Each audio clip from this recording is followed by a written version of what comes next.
When I was 12, my uncle passed away. There was a family member on my father's side who I had grown up with. My cousins and I were roughly the same age, and I knew more or less what it meant when someone had passed away. And I knew what we were supposed to do as a family. We attended the funeral mass, we visited, provided food, and we accompanied them in their grief.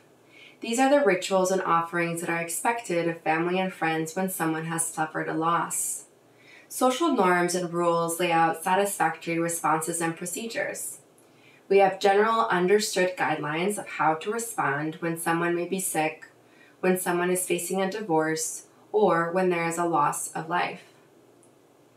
It was not until 2004, when my own father passed away, that I realized the limitations of those prescribed responses. Our faith, as well as general social guidelines and norms, have taught us how to respond in these situations. Yes, these responses do serve a purpose and they are good, but they only begin to touch the surface on what it means to accompany someone and to love them. Today's readings offer a challenge for us to reflect and discern on our own reliance on the norms and social rules that we follow today. In the first reading from Deuteronomy, after giving the commandments of God, Moses extols the people of Israel to love the Lord with all their heart, all their soul, and all their strength. After just having provided a detailed list of commandments that outline the correct way to live and behave, the fundamental principle that Moses ends with is to love the Lord. To love God with your soul, to love with your strength, and to love with your whole heart.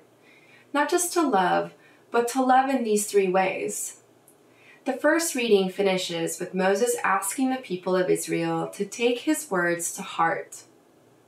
I live in the beautiful city of Boston. It is known for its history, its vibrancy, and of course its sports teams. I live in a part of the city named Brighton.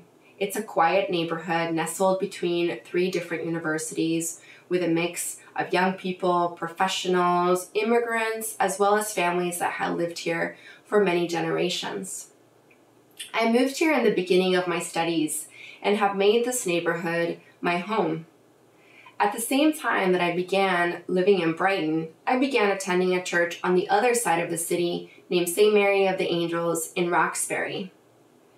As I traverse the city of Boston to go from one side to the other, I am continuously reminded of the separation and differences between these neighborhoods and neighbors.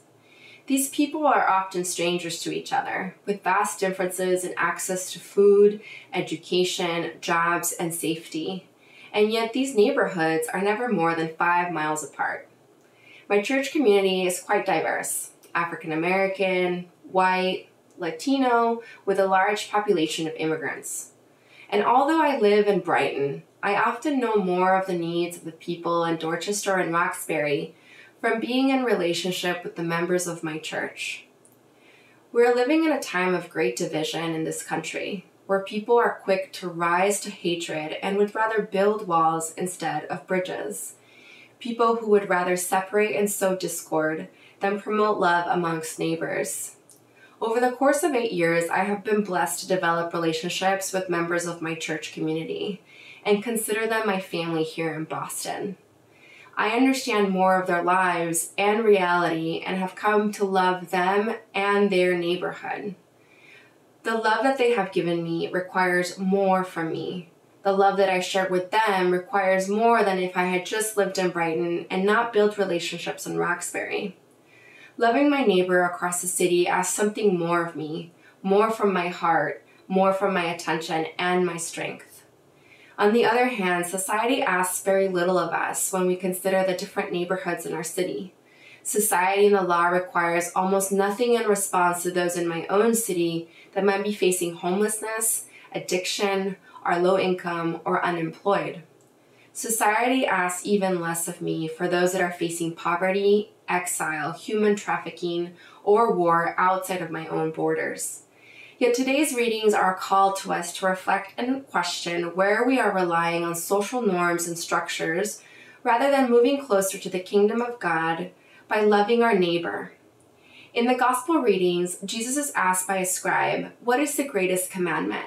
The first commandment he gives is the one we saw given by Moses in the first reading, to love the Lord with all your strength, all your soul, and all your heart. But he's not stopped there. He states, the second is to love your neighbor as yourself.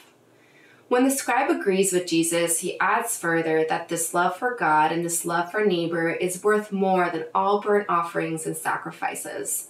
And Jesus responds by telling him that he is not far from the kingdom of God.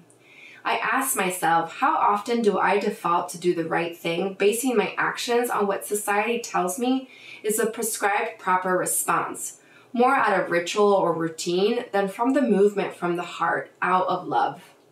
How often might I follow a checklist to make myself believe that I am doing everything possible for those that are suffering? And how often do I rely on society to tell me who my neighbor is? I imagine myself sitting amongst the disciples with the scribe and with Jesus while this conversation is happening, and I recognize that I too would not have dared to ask another question.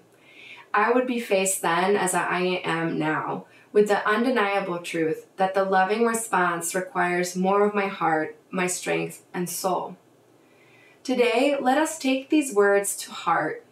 Not only the words of Moses and Jesus, but also the scribe who posed the question, what is the greatest commandment? He was able to draw from his own understanding and experience and recognize that love is the cornerstone of all the commandments. Let us then sit with the challenge from today's readings, recognizing that the love for God and love for neighbor will move us to action in a new way and is worth more than our normal routines and rituals.